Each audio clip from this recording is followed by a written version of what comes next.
Durante décadas, a lendária fábrica da Pullman não era apenas uma indústria bem-sucedida.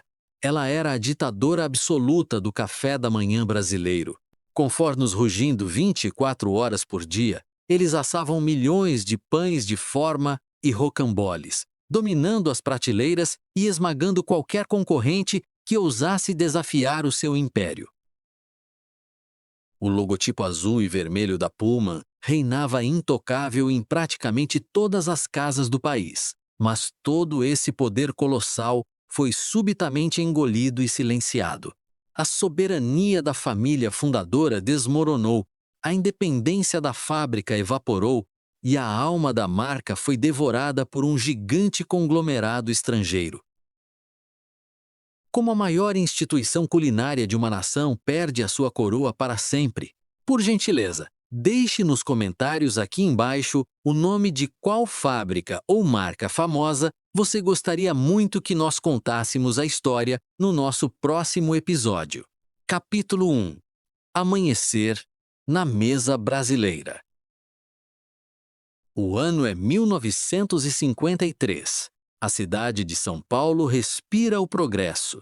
O café quente fumaça nas xícaras de porcelana. O rádio de válvula toca as notícias matinais. As famílias paulistanas acordam cedo. O ritual da manhã é sagrado e imutável. O pão francês domina absolutamente as mesas de madeira. Pão quente, saído direto dos fornos à lenha das pequenas padarias de bairro. A crosta dourada estala a cada mordida. Ninguém questiona essa tradição centenária. Ninguém imagina que este hábito secular está prestes a mudar para sempre. Brasil na década de 1950. O país vive uma febre incontrolável de modernização. Indústrias brotam do chão como mágica. A capital paulista lidera essa marcha frenética rumo ao futuro. O som das buzinas de carros novos substitui o canto dos pássaros. O tempo acelera. As pessoas precisam de praticidade imediata. A vida moderna exige pressa constante. O pão artesanal exige tempo e paciência. Ele perde a frescura em poucas horas. Endurece. Torna-se intragável no dia seguinte. Um grupo de empresários visionários entende essa urgência silenciada. Eles enxergam a enorme lacuna no mercado. Eles criam a solução definitiva. Em um galpão espaçoso na cidade, homens de jaleco branco trabalham incansavelmente. Eles não são padeiros comuns de mãos enfarinhadas. Eles são os engenheiros da nova era da alimentação nacional. Eles fundam a Pão Americano Indústria e Comércio S.A. O objetivo desenhado nas pranchetas é claro e audacioso: trazer o futuro radiante para o café da manhã de cada brasileiro. A inspiração para o nome vem de muito longe. Vem dos trilhos de ferro frios que cortam a paisagem dos Estados Unidos, os famosos vagões de trem Pullman, símbolos absolutos de luxo, conforto extremo e sofisticação inigualável. George Pullman criou esses vagões no século XIX. Veludo vermelho escuro, lustres de cristal reluzente, serviço de bordo impecável. Viajar de Pullman era viajar como a mais alta realeza. Os fundadores da fábrica brasileira olham para esses vagões lendários. Eles tomam uma decisão firme. O pão deles não será apenas comida de subsistência. Será uma experiência superior. O nome nasce exatamente ali. Pullman, a fábrica, apropria-se desse imenso prestígio global. Ao batizar o pão de Pullman, eles enviam uma mensagem brutalmente clara ao mercado. Este não é um pão qualquer, é o pão da elite, o pão do progresso contínuo. O conceito inteiro é alienígena para o consumidor brasileiro daquela época. Pão de forma, fatiado mecanicamente, industrializado em massa, e o detalhe mais estranho de todos, embalado em plástico totalmente transparente. A padaria tradicional vende o produto escondido em sacos de papel pardo amassado. A Pullman coloca sua criação em vitrines translúcidas brilhantes. O plástico permite ver o pão antes da compra. Revela a textura incrivelmente macia. Mostra a cor branca e uniforme. Exibe a perfeição geométrica de cada fatia individual. É um choque cultural profundo. Um choque visual sem precedentes nas gôndolas dos novos supermercados que começam a surgir. Sempre me detenho a observar as fotografias antigas daquela época de ouro da industrialização. Vejo os rostos tensos dos primeiros operários da fábrica, homens com mãos calejadas pela lavoura árdua, agora comandando painéis de botões luminosos complexos. Eles não sabiam disso naquele momento, mas eles estavam moldando ativamente a cultura pop brasileira. O pão de forma não era apenas trigo, água e fermento misturados. Era a promessa tangível de um amanhã muito mais fácil. O Brasil queria desesperadamente ser moderno. O pão Pullman era esse bilhete dourado, embalado cuidadosamente em celofane transparente. O maquinário importado finalmente chega ao Brasil. Toneladas de metal pesado, engrenagens afiadas e esteiras rolantes infinitas. A fábrica pulsa com uma energia elétrica nova. O cheiro forte e doce de fermento vivo invade as ruas próximas. A grande linha de produção ganha vida com um ronco ensurdecedor. O primeiro lote histórico está pronto. Pães imensos, dourados, exalando calor escaldante. Eles avançam velozmente pela esteira de metal brilhante. Aproximam-se da imponente máquina de corte. O coração da fábrica inteira bate mais rápido nesse exato instante. O botão vermelho de ignição é pressionado com força. As lâminas duplas descem ferozmente. O som metálico agudo corta o ar pesado do galpão. Corta a massa quente. Corta o passado agrícola do país. Fátias perfeitas tombam rapidamente, uma após a outra, milimetricamente e assustadoramente iguais. Nenhuma migalha é desperdiçada no chão de cimento. Nenhuma fatia sai torta ou fina demais. A padronização absoluta é finalmente alcançada pela máquina. A embalagem plástica abraça o pão com precisão cirúrgica. Um selo térmico fecha o pacote hermeticamente para reter a maciez. O suor escorre no rosto cansado dos engenheiros. Eles sorriem com alívio profundo e muito orgulho. Eles sabem perfeitamente o que acabaram de fazer naquelas horas exaustivas. Eles inauguraram oficialmente uma nova era alimentar na América do Sul. A revolução silenciosa começa antes mesmo do sol nascer no horizonte paulistano. Os caminhões pintados de azul e vermelho saem dos pesados portões de ferro da fábrica. Cruzam as ruas de paralelepípedo ainda desertas sob a neblina da manhã. Entregam os cobiçados pacotes nos armazéns secos e nas prateleiras iluminadas. As donas de casa brasileiras olham para a novidade com uma desconfiança inicial justificável. Depois, com enorme curiosidade. A primeira mordida na cozinha de casa revela a maciez absoluta e irresistível do miolo. O pão dura muitos dias na despensa sem perder a qualidade. Não endurece como o frágil pão francês comprado horas antes. Facilita enormemente o preparo exaustivo da lancheira escolar das crianças. Transforma o sanduíche rápido da tarde em um momento de puro prazer. O café da manhã tradicional era frequentemente caótico. Migalhas grossas espalhadas pela toalha de renda branca bordada à mão. Pães de tamanhos totalmente desiguais, empilhados em cestas de vime. A faca serrilhada cega sempre cortando fatias tortas e excessivamente grossas. A pressa matinal rotineira resultava em sanduíches desajeitados e esteticamente feios. A chegada avassaladora do pacote Pullman elimina esse caos diário, traz ordem visual reconfortante para a mesa familiar, traz estética simétrica para a refeição mais importante do dia. As bordas quadradas perfeitas encantam os olhos destreinados. O miolo branco cede suavemente ao toque leve dos dedos. As crianças agarram as fatias com grande alegria. Elas amam a textura fofa. É quase como comer pequenas nuvens doces. Os pais aprovam financeiramente a durabilidade impressionante do produto industrial. O pão resiste bravamente ao passar dos dias úteis. O plástico age como um escudo protetor invencível contra o ar implacável que resseca os alimentos nas cozinhas quentes. O pão de forma Pullman invade as casas de alvenaria e os apartamentos modernos. Conquista definitivamente as mesas de madeira do país inteiro. Torna-se rapidamente o sinônimo absoluto de progresso urbano e status. O Brasil abraça fervorosamente o futuro fatiado e embalado. Uma simples ideia revolucionária mudou profundamente o paladar de várias gerações. O amanhecer brasileiro nunca mais teria o mesmo sabor rústico de antes. O triunfo inquestionável da visão afiada de mercado. A coragem admirável de quebrar as regras antigas da panificação. A marca cravou seu nome de forma indelével na história econômica do país. O império do trigo fatiado estava apenas começando a erguer seus gigantescos e inabaláveis pilares de aço.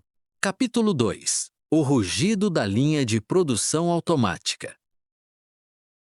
O sucesso inicial não atende apenas às expectativas, ele as estilhaça por completo. A fábrica original rapidamente fica apertada. O espaço de produção precisa crescer urgente. O Brasil devora o pão de forma com uma fome repentina e insaciável. A demanda atropela a oferta. A diretoria da Pão Americano Indústria e Comércio S.A. toma uma decisão ousada. Eles investem pesadamente. Novos galpões são erguidos ao redor da planta original. Paredes sólidas de tijolo sobem em tempo recorde. O telhado imenso de zinco cobre uma área gigantesca. O maquinário antigo é aposentado. Bestas de metal muito maiores tomam seus lugares. A nova linha de montagem é um milagre assustador da engenharia. O ronco dos motores ecoa implacável pelo bairro. É um som profundo, denso e constante. É o coração pulsante de um império do trigo ganhando vida. Enormes silos de farinha de aço inox alimentam as monstruosas batedeiras industriais. Braços de aço brilhante amassam a massa pesada sem nenhum descanso. Toneladas e toneladas de ingredientes se fundem magicamente a cada hora. A água fria encontra o fermento vivo. A magia da panificação em escala industrial acontece ininterruptamente. O calor emitido pelos fornos contínuos é quase insuportável no grande galpão. Homens de uniforme claro e impecável monitoram os complexos painéis de controle. Eles limpam o suor da testa com toalhas úmidas. Eles controlam o fogo feroz que assa o progresso do país. O processo inteiro flui como um rio furioso e perfeitamente coreografado. A massa branca cresce silenciosamente. Ela preenche as milhares de formas retangulares de metal escuro. As formas viajam lentamente por túneis de calor intenso e esteiras de ferro. O cheiro de pão assado domina o ar da região. Ele escapa pelas chaminés industriais. Ele inunda as ruas vizinhas. Eu frequentemente converso com antigos funcionários e moradores daquele bairro industrial de São Paulo para entender o impacto real da fábrica. Todos eles guardam uma memória sensorial idêntica e inesquecível. Eles contam que abriam as janelas de madrugada mesmo no frio rigoroso do inverno paulistano. Eles faziam isso apenas para deixar aquele aroma doce, quente e acolhedor invadir os quartos escuros. O cheiro de pão Pullman assando na madrugada não era percebido como poluição fabril. Era o cheiro reconfortante do trabalho honesto. Era o perfume palpável de um Brasil que finalmente dava certo. O pão sai do forno pelando. Ele precisa de tempo exato para esfriar antes do corte fatal. Milhares de pães com crosta dourada e perfeita viajam por esteiras aéreas elevadas. Eles formam um labirinto hipnótico de alimento girando sobre as cabeças dos orgulhosos operários. O espetáculo visual impressiona profundamente qualquer visitante. Depois do resfriamento, A guilhotina mecânica ataca. Mais rápida, muito mais letal. Centenas de fatias são cortadas por minuto. A precisão continua absoluta e inquestionável. Nenhuma fatia sai torta ou fora do padrão. A máquina embaladora engole os pães fatiados vorazmente. O plástico transparente veste o produto instantaneamente. O selo térmico fecha o pacote com um ruído seco.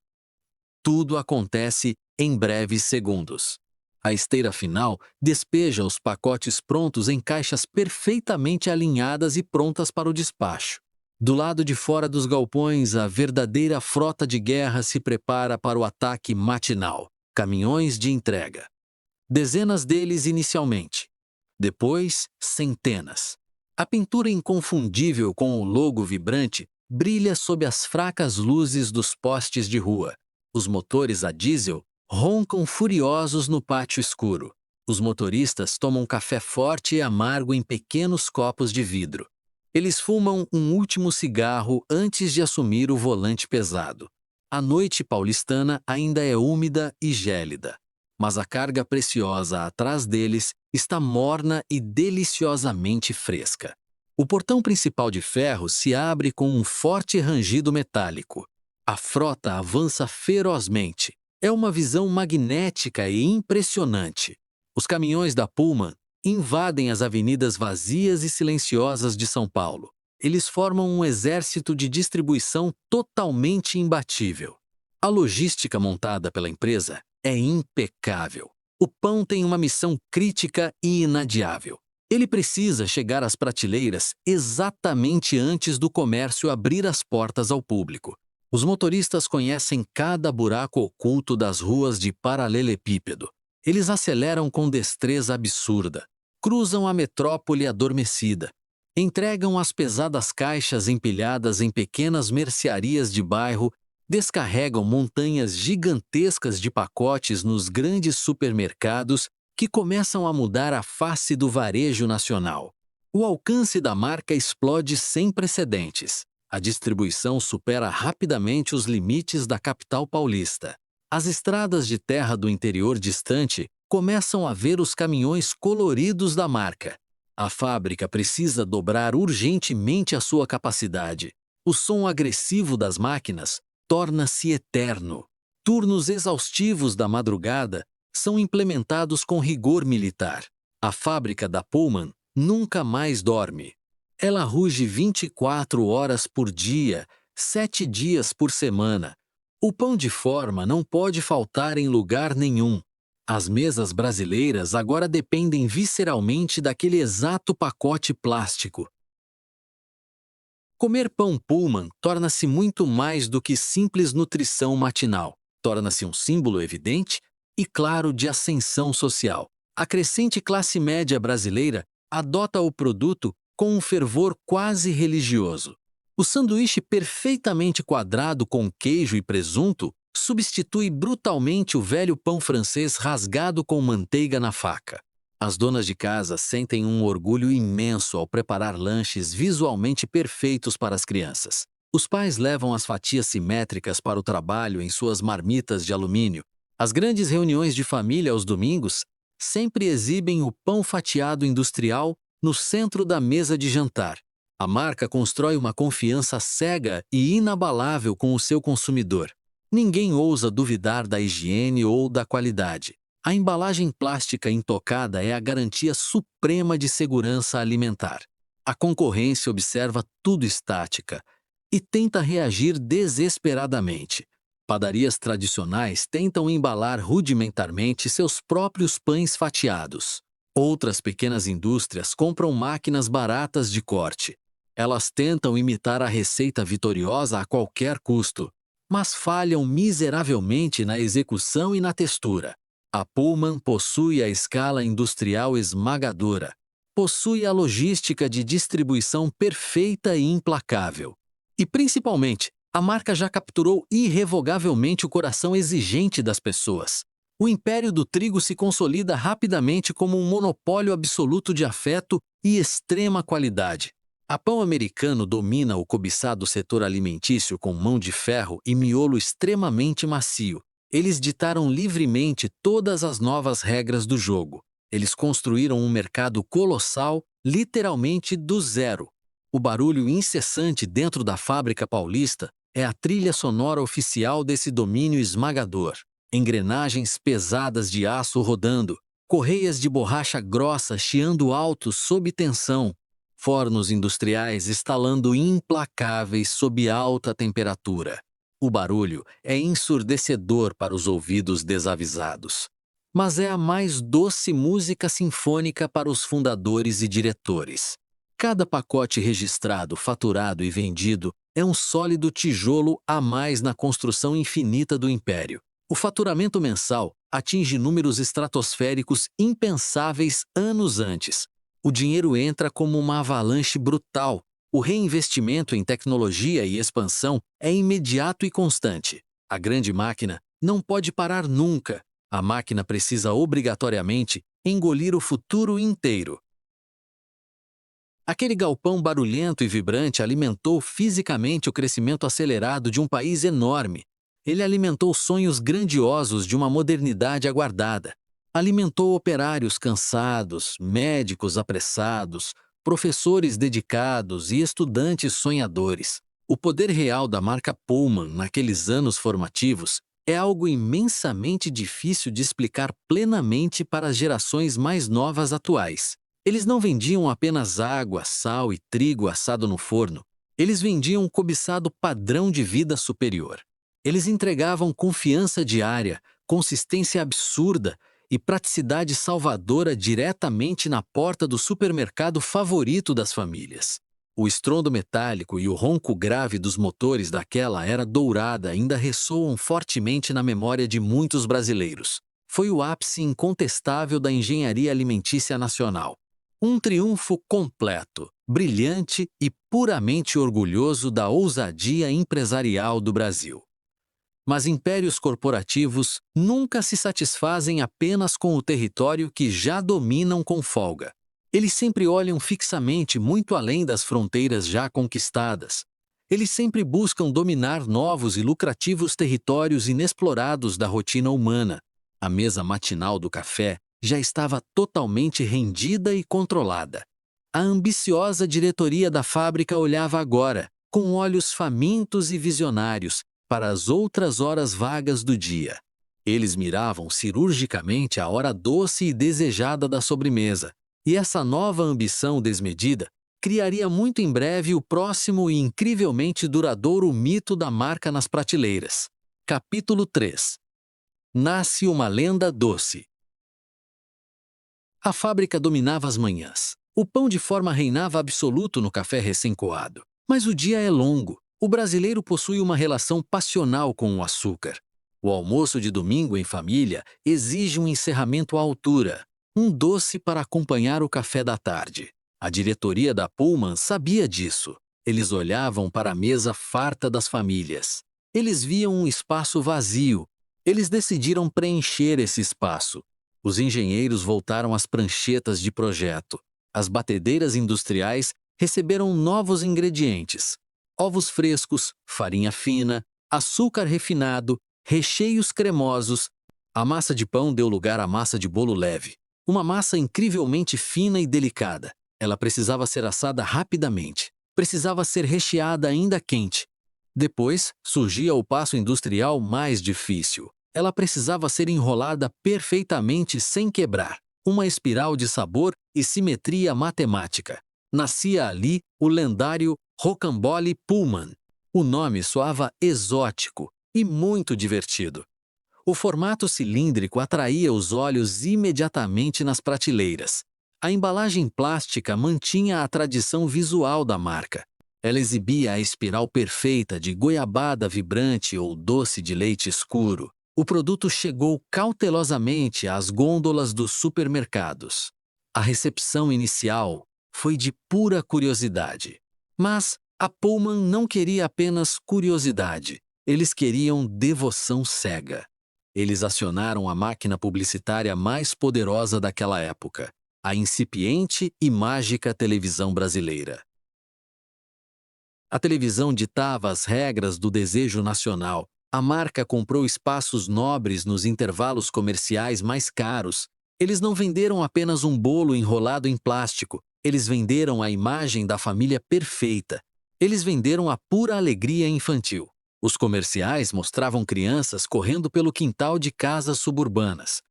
Mostravam mães sorridentes, cortando fatias redondas e generosas. O recheio brilhava sob a luz forte dos estúdios de gravação. Uma música chiclete tocava ao fundo, uma melodia simples e viciante. As crianças decoravam a letra instantaneamente. Elas cantavam a plenos pulmões na hora do recreio escolar. Elas exigiam o doce nos corredores apertados dos mercados. O dedo apontava firme para a embalagem brilhante. Os pais raramente negavam o pedido. Era barato o suficiente para ser acessível aos operários. Era delicioso o suficiente para ser inesquecível para todos. Eu passo horas assistindo a essas antigas fitas magnéticas nos arquivos empoeirados das emissoras para pesquisar a essência dessa época. A imagem treme levemente em tons desbotados pela ação cruel do tempo, mas o sentimento atravessa a tela de vidro quase intacto. Eu observo o brilho real e puro nos olhos daquelas crianças pequenas ao verem a caixa do rocambole sendo aberta. Não era uma atuação fabricada por diretores exigentes. Era o retrato fiel e apaixonado de uma geração inteira, uma geração que descobriu o impacto do sabor da indulgência industrial. Descascar o plástico protetor revelava a textura levemente pegajosa do doce por fora. O bolo enrolado virou sinônimo imediato de recompensa afetiva profunda. Passar de ano na escola com notas altas merecia Pullman. Um domingo de sol brilhante no parque merecia Pullman. Uma visita inesperada dos avós merecia o bolo fatiado caprichosamente na sala de estar. Era o troféu doce e oficial da infância brasileira. O impacto das propagandas foi um choque comercial absurdo. O Brasil abraçou o rocambole com uma paixão avassaladora e louca. Os estoques das grandes mercearias sumiam rapidamente das prateleiras de ferro. Os gerentes de supermercados ligavam desesperados para a central de distribuição em São Paulo. Eles pediam mais e mais caixas de papelão lotadas de doces. Eles imploravam por rotas extras de entregas noturnas. A demanda explodiu violentamente muito além de qualquer projeção otimista feita em escritórios luxuosos. Os diretores engravatados olhavam os relatórios de vendas diários totalmente assustados. Eles tinham um problema logístico maravilhoso nas mãos enfarinhadas. A fábrica original não suportava de forma alguma o peso repentino desse novo sucesso estrondoso. A ordem de expansão física desceu implacável da presidência. Novas linhas de montagem complexas nasceram do nada. Máquinas gigantes incrivelmente pesadas importadas em grandes navios de carga chegaram ao Porto de Santos. O galpão industrial cresceu espantosamente de novo e ocupou velhos quarteirões vizinhos. O chão de fábrica vibrava constantemente com uma energia elétrica e muito diferente. Não era mais apenas a batida seca e rítmica do corte do pão de forma matinal. Era o ritmo contínuo e pastoso do bolo sendo espalhado sem parar em bandejas metálicas quilométricas. Fornos de esteira absurdamente longos foram instalados apressadamente por técnicos estrangeiros. Eles irradiavam um calor infernal e assustadoramente vermelho. O cheiro denso e inebriante de baunilha e açúcar caramelizado dominava o bairro inteiro. Moradores sentiam a doçura suspensa no ar denso antes mesmo de abrirem os olhos pela manhã. O processo rigoroso de produção do bolo exigia uma precisão milimétrica e inegociável. A massa líquida e muito espumosa caía perfeitamente sobre a esteira quente de aço inoxidável. Ela assava velozmente em poucos minutos precisamente calculados. Saía da boca escura do forno como um tapete dourado, uniforme e altamente flexível. Bicos injetores altamente pressurizados despejavam rios contínuos de recheio doce sobre a superfície plana e ainda morna. Braços mecânicos de metal frio e teflon deslizante dobravam a borda sensível da massa quente. Eles enrolavam o bolo extenso com uma suavidade mecânica quase humana e assustadora. Um cilindro infinito e pesado de sabor intenso se formava rapidamente sob as luzes fluorescentes do galpão. Uma faca circular e brutalmente veloz cortava o grande tubo nas medidas comerciais exatas de venda. Tudo girava freneticamente sincronizado no ritmo louco do consumo voraz da população nacional. A fábrica matriz atingiu rapidamente seu limite físico máximo estrutural. Os extenuantes turnos de trabalho de 8 horas foram esticados impiedosamente ao limite tolerável pelos rígidos sindicatos de classe. As altas chaminés de alvenaria antiga cuspiam fumaça espessa com cheiro de doce na madrugada fria e solitária paulistana. Os operários exaustos corriam suados pelos amplos corredores com pesadas pranchetas de anotações e novos lotes de produção sempre urgente. A farinha branca finíssima pairava magicamente suspensa no ar quente do salão como uma névoa fina, constante e respirável. O ronco profundo e ensurdecedor das batedeiras gigantes de aço nunca parava para esfriar os motores.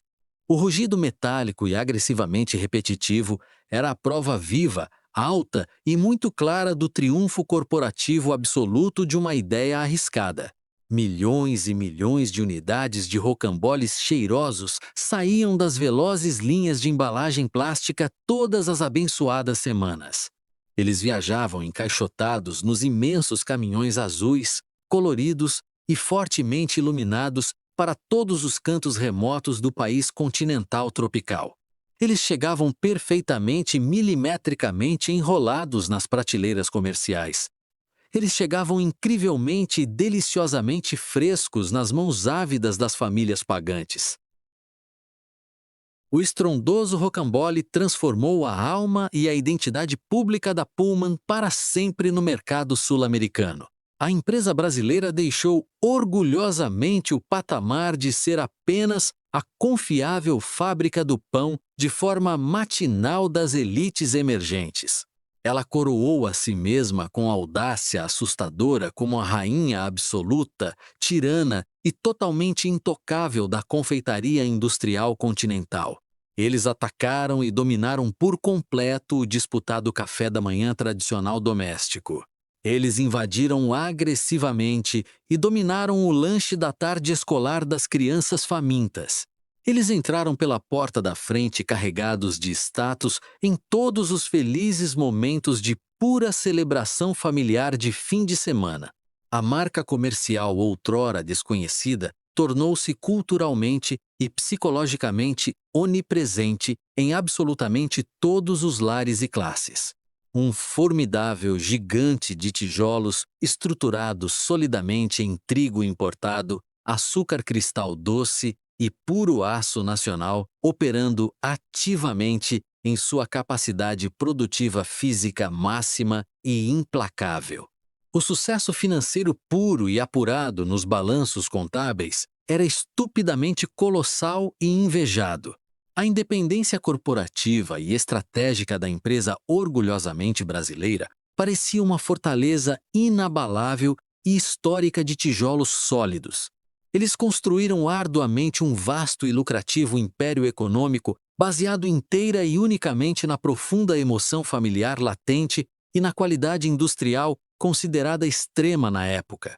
O pão de mesa essencial e o bolo doce supérfluo sustentavam firmemente sozinhos imensos pilares de faturamento diário praticamente incalculáveis pelos parcos concorrentes.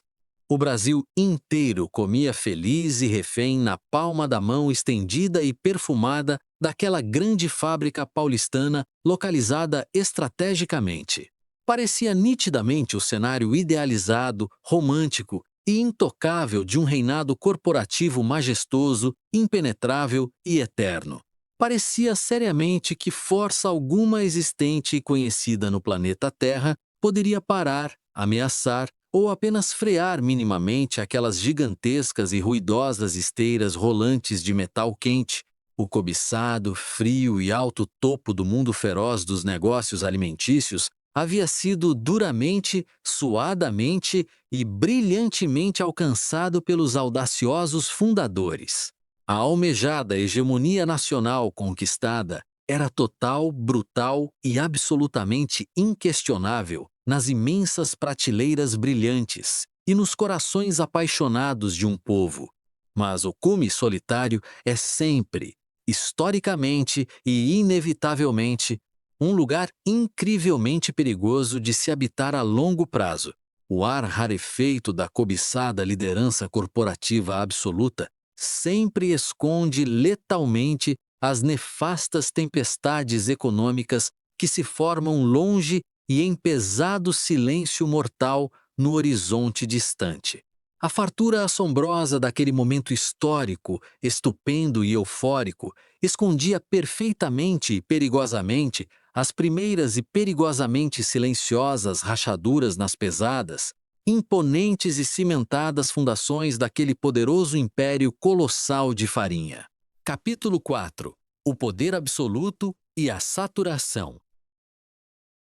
O final do século XX chegou ao Brasil com uma força brutal. O país mudou, as cidades incharam, os pequenos mercados de bairro deram lugar aos gigantescos hipermercados de corredores infinitos.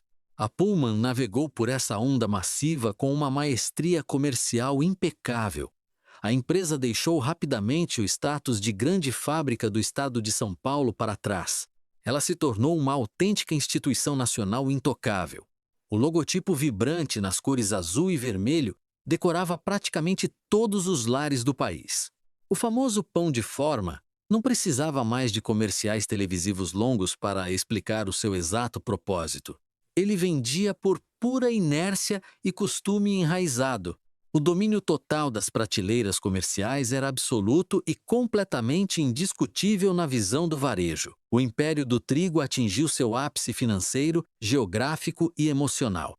A marca esmagou os concorrentes regionais com uma facilidade assustadora e sistemática. Ninguém possuía a mesma capacidade de distribuição monstruosa e perfeitamente orquestrada. Caminhões incontáveis viajavam pelas rodovias esburacadas dia e noite sem qualquer pausa. O pão fresco e o bolo macio chegavam pontualmente aos lugares mais remotos do vasto território nacional. A diretoria da Pão Americano celebrava os lucros astronômicos nos andares superiores e acarpetados do prédio corporativo. Os pesados fornos industriais nunca esfriavam no barulhento andar de baixo. As máquinas de corte automático trabalhavam velozmente no limite extremo da capacidade mecânica projetada pelos engenheiros estrangeiros. O portfólio de produtos engordou furiosamente em poucos anos. Bolinhos recheados doces, pães de leite macios, biscoitos amanteigados finos, tudo que recebia a cobiçada etiqueta transparente da marca vendia instantaneamente nas caixas registradoras. A impressionante máquina de fazer dinheiro parecia eternamente blindada contra falhas ou retrocessos. Eu frequentemente ando pelos corredores longos e iluminados dos supermercados atuais apenas para observar os hábitos sutis das pessoas. Paro diante da gôndola gigantesca dedicada aos panificados industriais. Eu me lembro claramente daquela época dourada do monopólio afetivo construído pela Pullman. Uma parede inteira do chão de granito ao teto branco, coberta exclusivamente por produtos da marca. Não existia o menor espaço de manobra para a frágil concorrência respirar ou tentar seduzir os clientes. O consumidor entrava no corredor visivelmente apressado pelas tarefas do dia. Ele nem sequer perdia tempo precioso lendo informações nutricionais nos rótulos coloridos das embalagens. A mão humana simplesmente avançava no ar e agarrava o pacote plastificado conhecido e familiar. Era um ato rotineiro de lealdade totalmente automática e cega. Uma resposta mental condicionada por anos e anos de consistência e entrega de sabor padronizado. Um domínio psicológico perfeito construído fatia por fatia ao longo de décadas inteiras de muito suor operário. Mas a perfeição corporativa aparente frequentemente esconde venenos letais em suas raízes. A fábrica gigantesca parecia um formidável titã invencível de puro metal brilhante e engrenagens lubrificadas. No entanto, impérios colossais custam absurdamente caro para existir e continuar respirando. O preço oculto e severo da manutenção dessa máquina enorme começou a cobrar um tributo muito pesado e extremamente doloroso nos bastidores contábeis. O Brasil é um país de dimensões continentais e de uma geografia rodoviária complexa e hostil. Distribuir milhões de produtos altamente perecíveis diariamente custa uma verdadeira e pesada fortuna aos cofres. O gasto contínuo com diesel importado inflacionado, pneus desgastados pelos buracos e a manutenção constante da enorme frota rodoviária sangrava perigosamente o caixa da empresa paulistana.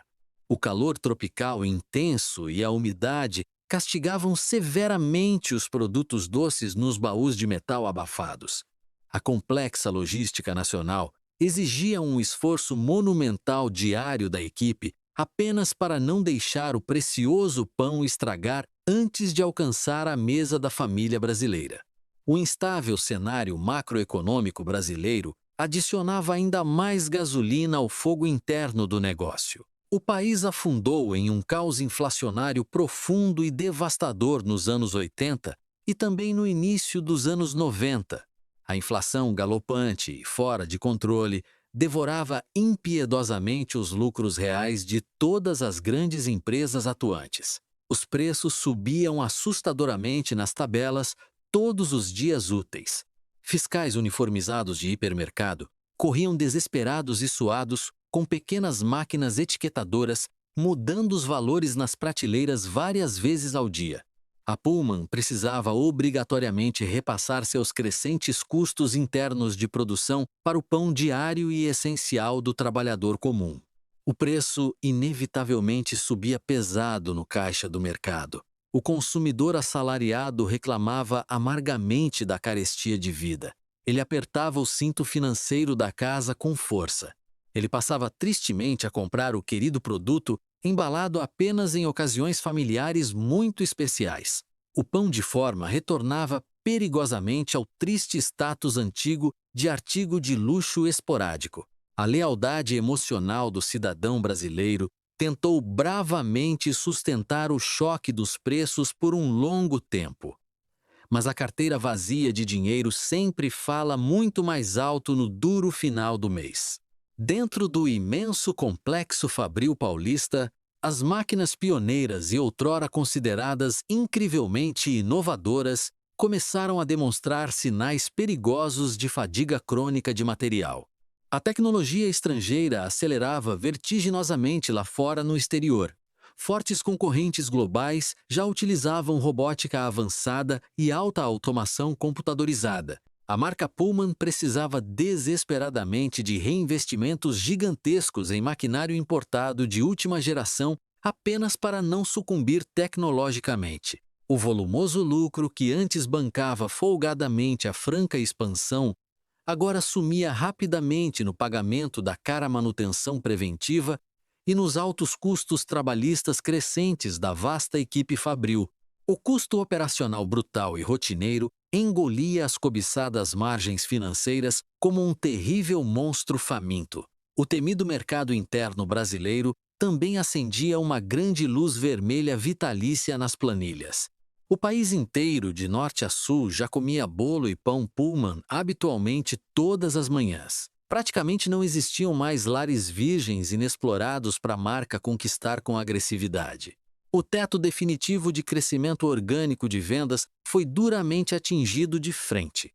A empresa inteira paralisou assustada na perigosa e nebulosa zona da pura saturação comercial absoluta. A tempestade final e devastadora formou-se pesada no horizonte na segunda metade dos intensos anos 90. O governo federal escancarou as portas da economia nacional para o brutal mercado internacional. A onda impetuosa da globalização mundial invadiu o território interno sem pedir nenhuma licença prévia aos industriais locais. Tarifas governamentais históricas de proteção industrial caíram de forma abrupta e cruel. Marcas alimentícias estrangeiras gigantescas e outrora desconhecidas desembarcaram pesadamente nos portos do país. O mercado ficou subitamente lotado de produtos importados e incrivelmente hostil para os nativos. As grandes corporações multinacionais possuíam um poder de fogo financeiro verdadeiramente aterrorizante. Elas olharam atentamente e com muita cobiça para o promissor mapa populacional do Brasil. Enxergaram claramente dezenas de milhões de novos consumidores emergentes consumindo farinha de trigo diariamente. Elas viram perfeitamente a velha Pullman dominando todo esse latifúndio lucrativo de forma completamente independente. O cobiçado alvo luminoso foi desenhado exatamente nas costas da cansada indústria paulistana. O grupo Bimbo do México observava a enorme presa sul-americana com extrema paciência e inteligência estratégica. Eles definitivamente não eram uma padaria grande. Eles eram simplesmente o maior e mais feroz tubarão corporativo da panificação industrial mundial, donos de bolsos financeiros completamente insondáveis e de acesso imediato a muito crédito internacional barato e fácil. Eles queriam dominar ativamente todo o vasto hemisfério sul com fria rapidez militar e calculada. O terreno do Brasil representava inegavelmente a joia principal e cintilante dessa cobiçada coroa corporativa.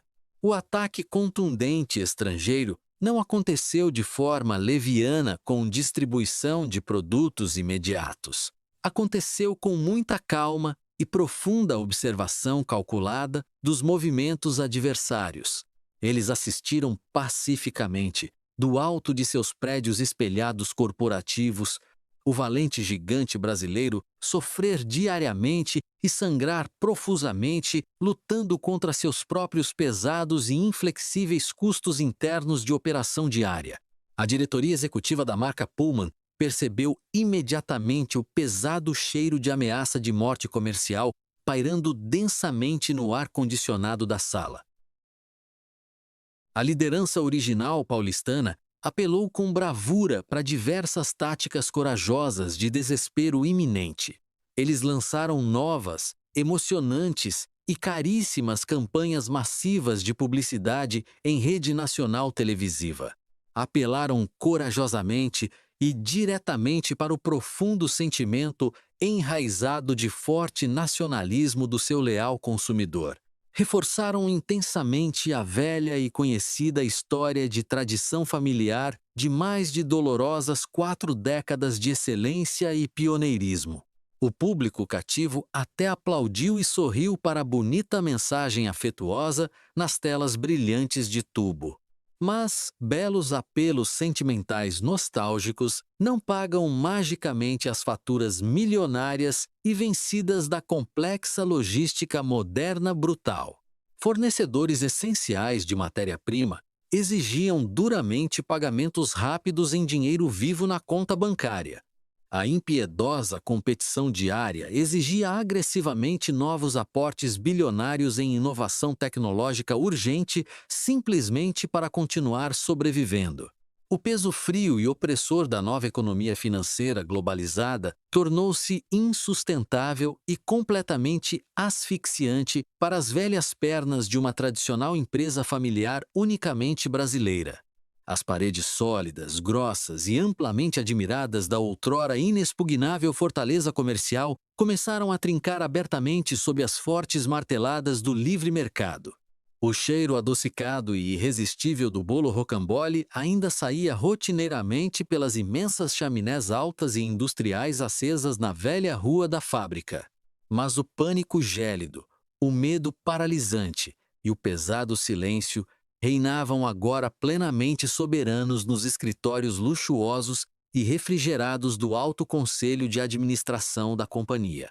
Reuniões cruciais e decisivas arrastavam-se penosamente por dolorosas madrugadas inteiras de angústia insuportável.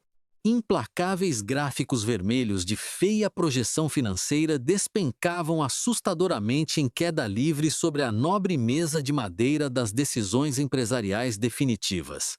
O cobiçado e invejado poder absoluto, vivido em um passado muito recente, dissolveu-se velozmente na mais nítida vulnerabilidade extrema, triste e totalmente iminente. O amado, admirado e cansado gigante paulistano precisava obrigatoriamente e urgentemente abdicar de seu próprio e forte orgulho empresarial duramente ferido. O monstruoso predador global multimilionário finalmente bateu muito forte e sem piedade alguma na porta de entrada da famosa fábrica matriz. A maior e mais sagrada instituição culinária do saudoso café da manhã nacional preparava-se angustiadamente para perder para sempre sua preciosa coroa dourada de independência na fria, hostil e calculista mesa iluminada de tensas negociações corporativas. A história brutal, cíclica e totalmente implacável do fluxo do dinheiro não respeita afeto algum. O imenso império soberano de trigo independente contava silenciosa e melancolicamente os seus derradeiros e últimos dias solitários de verdadeira glória. Capítulo 5. A muralha rachada. O relógio corre implacável contra o império do trigo. A virada do milênio traz um vento gelado e perigoso para a grande fábrica paulistana. O ano é 2001. O cenário econômico é um autêntico campo de batalha sangrento. A pressão externa não é mais uma ameaça invisível. Ela é um peso físico esmagador. O grupo Bimbo do México cerca a fortaleza da Pullman de todos os lados possíveis. Eles oferecem bilhões em dinheiro vivo. Eles ameaçam afogar o mercado brasileiro com produtos concorrentes muito mais baratos. A liderança brasileira entra em modo de sobrevivência extrema. O instinto animal de preservação toma conta dos corredores acarpetados. Eles recusam propostas agressivas. Eles batem forte na mesa de reuniões. Eles tentam bravamente manter o sangue verde e amarelo circulando livre nas veias de metal da velha companhia. Mas a coragem pura raramente vence a matemática fria dos negócios globais. A luta diária pela independência custa estupidamente caro. A empresa inicia um plano desesperado de severa reestruturação interna. O bisturi corporativo afiado corta fundo na carne da pão americano. Cortes bruscos e repentinos de despesas afetam absolutamente todas as áreas vitais do complexo. A ordem suprema é economizar cada centavo possível a qualquer preço. Rotas rodoviárias de entrega são duramente otimizadas e reduzidas. Orçamentos de campanhas de marketing sofrem reduções violentas e imediatas. A fábrica inteira passa a operar em uma tensão permanente e quase doentia. O clima outrora festivo e barulhento muda radicalmente nas linhas de produção. O ar quente do imenso galpão torna-se pesado e quase impossível de respirar livremente. O medo real e paralisante do desemprego agarra a garganta seca de cada operário uniformizado. Eu me lembro de conversar com um velho mestre padeiro que trabalhou incansavelmente na fábrica durante esses meses sombrios. Ele me relatou algo profundamente triste e marcante. Ele disse que as engrenagens continuavam roncando alto e assando milhares de pães diários sob as fortes luzes brancas. Mas a alma da fábrica estava visivelmente morta. Ninguém mais sorria ou conversava nas curtas pausas para o café amargo no refeitório. As pesadas portas de madeira das salas de diretoria permaneciam rigidamente trancadas por horas a fio. Homens engravatados com grossas pastas de couro entravam e saíam apressados com rostos pálidos e claramente derrotados. O cheiro doce e inconfundível de rocambole assando no forno não conseguia mais disfarçar o cheiro ácido de derrota iminente pairando no ar grosso. Rumores cruéis corriam rápidos como fogo em palha seca pelos corredores apertados dos vestiários masculinos. Os trabalhadores cansados xingavam baixinho perto das pias. Eles sussurravam sobre pesados contratos sigilosos sendo assinados na calada da madrugada chuvosa. Eles sabiam intimamente que o fim de uma era gloriosa estava batendo forte no portão de ferro. A agonia da velha diretoria durou meses intermináveis antes da decisão final. Cada longa reunião de conselho parecia um pequeno velório antecipado.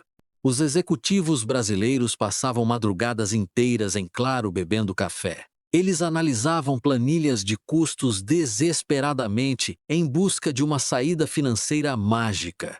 Cortar bruscamente o número de funcionários fiéis machucava a alma histórica da empresa. Demitir motoristas de caminhão que estavam na casa há 3 décadas, do lás do frágil tecido social que a Pullman havia erguido.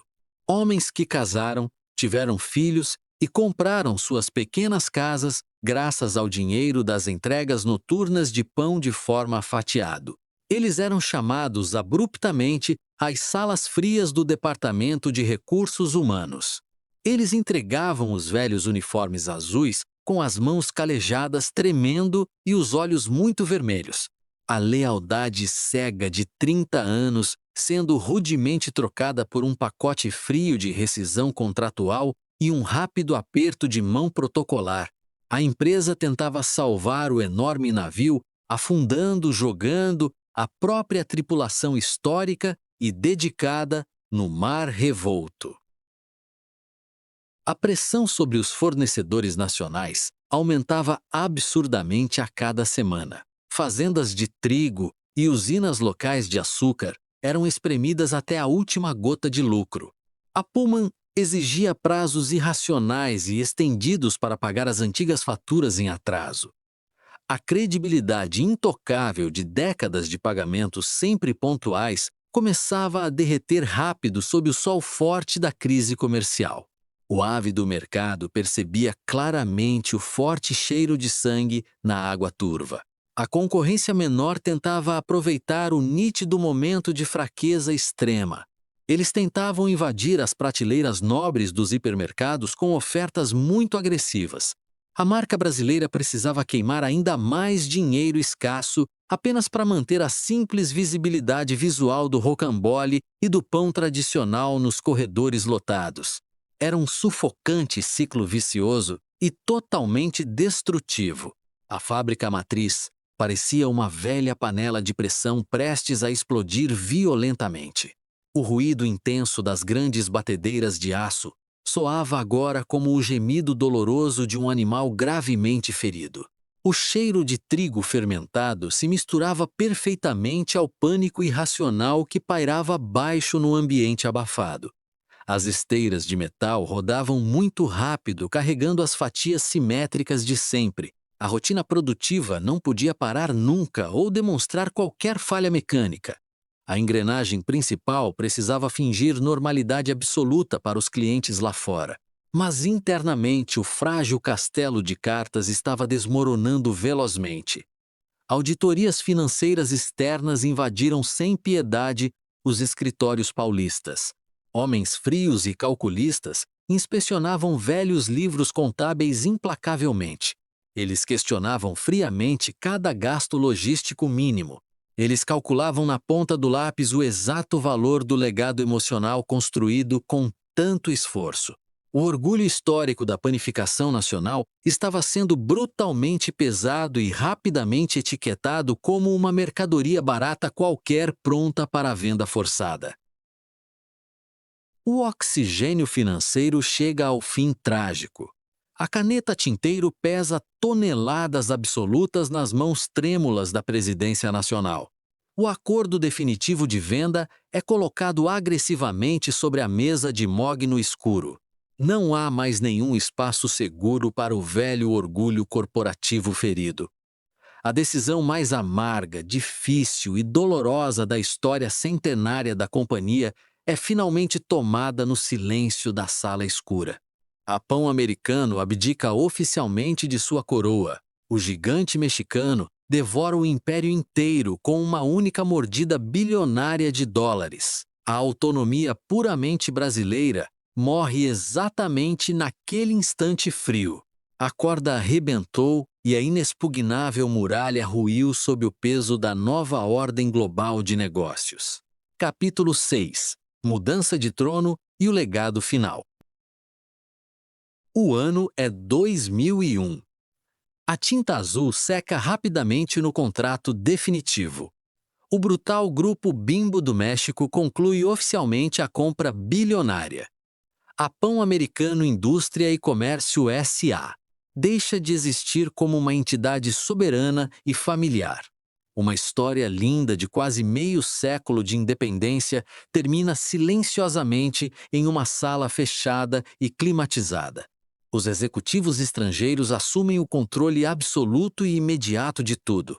Eles não trazem novas receitas fantásticas ou segredos culinários mágicos. Eles trazem processos globais frios, eficiência corporativa extrema, planilhas de rentabilidade totalmente implacáveis e impessoais. O coração financeiro da empresa deixa a cidade de São Paulo para sempre.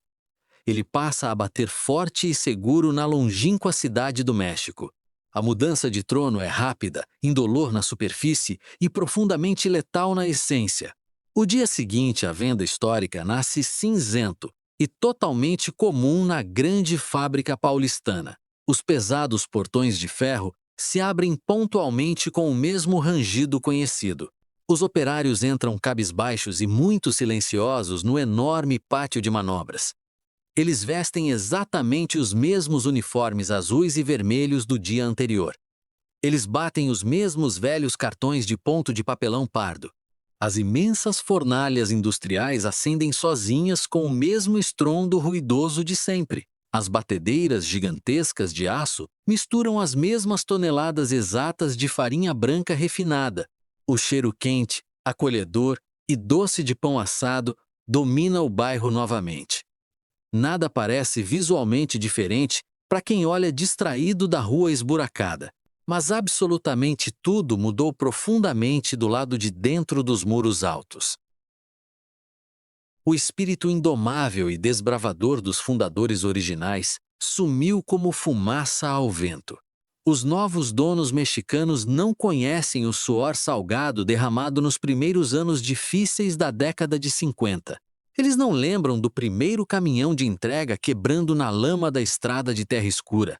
Eles enxergam apenas uma filial sul-americana extremamente bem posicionada e altamente lucrativa.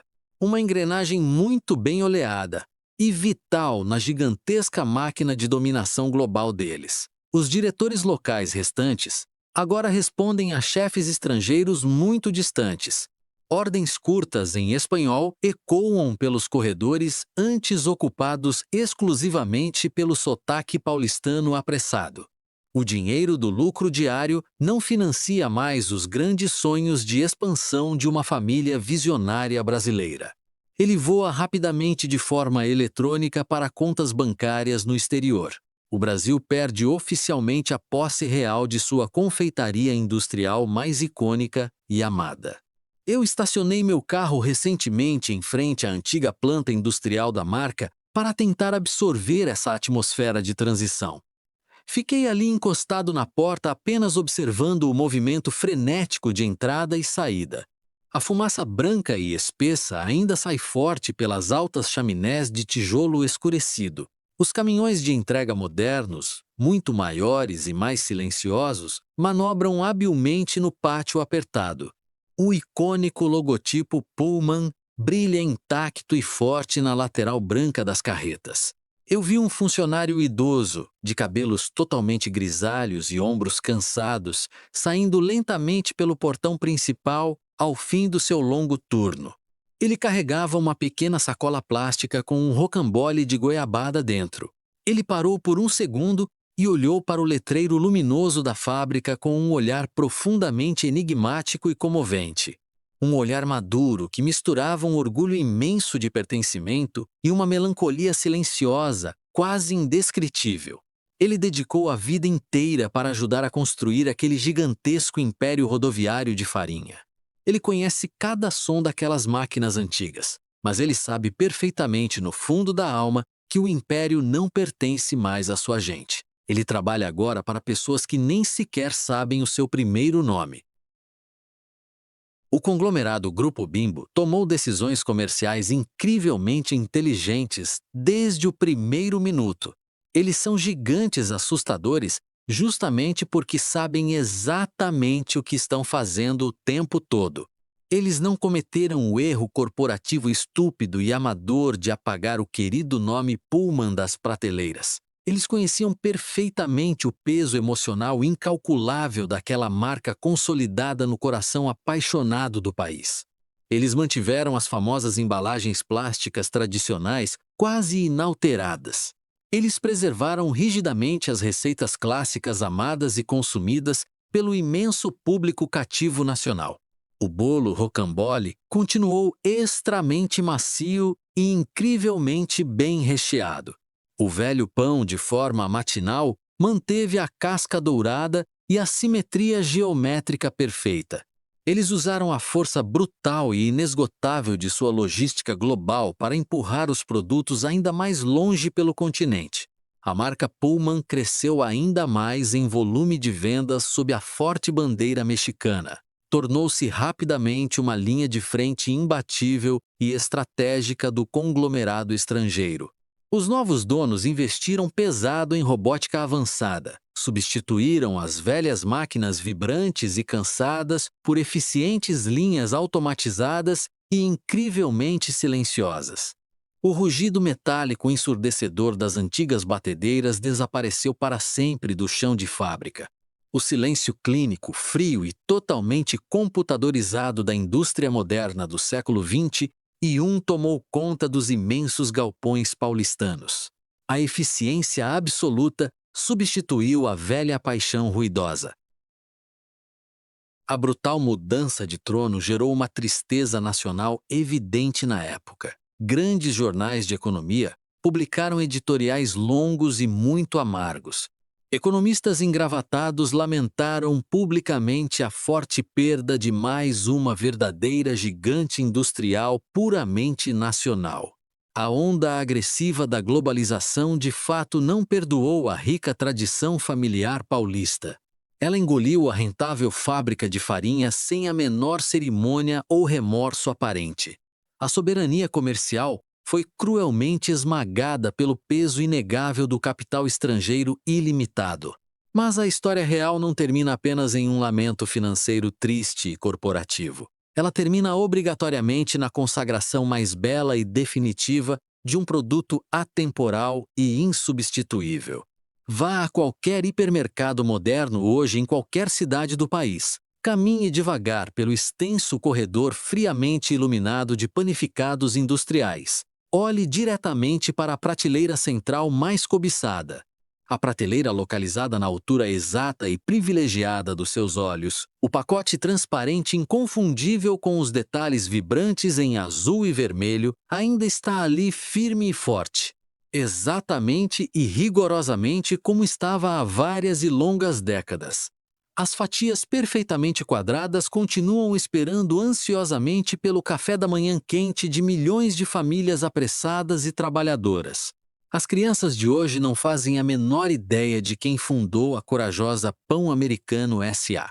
Elas não sabem absolutamente nada sobre vagões luxuosos americanos ou sobre aquisições bilionárias de grandes grupos mexicanos. Elas apenas sabem com pura certeza que aquele bolo enrolado é perfeitamente delicioso, doce e acolhedor. Os pioneiros de jaleco branco de 1953 perderam sim o controle diretivo de sua empresa colossal no final de tudo. O sangue financeiro da formidável companhia evaporou silenciosamente do país tropical. O Império Colossal mudou oficialmente e legalmente de dono no papel frio dos cartórios, mas eles alcançaram algo muito mais raro, precioso e incrivelmente grandioso do que o simples lucro contábil nos bancos privados. Eles moldaram ativamente o paladar íntimo de uma nação inteira e complexa. Eles criaram um sabor definitivo e indestrutível pelo tempo impiedoso, uma memória afetiva coletiva poderosa e simplesmente impossível de ser apagada por novos acionistas internacionais engravatados As pesadas engrenagens de aço mudam de mãos facilmente. Os gordos contratos de papel amarelam nas gavetas trancadas de escritórios fechados. O dinheiro do lucro diário cruza velozmente as invisíveis fronteiras do mapa mundi em frações de segundos. Mas o legado culinário verdadeiro, suado e honesto sobrevive bravamente a tudo isso. O imponente império financeiro de tijolos e máquinas pode pertencer legalmente ao estrangeiro agora, mas a alma quente daquelas fatias macias de pão sempre será essencialmente e eternamente brasileira. Um triunfo absoluto e inquestionável. Uma lenda de trigo assado imortalizada para sempre na mesa sagrada do nosso povo.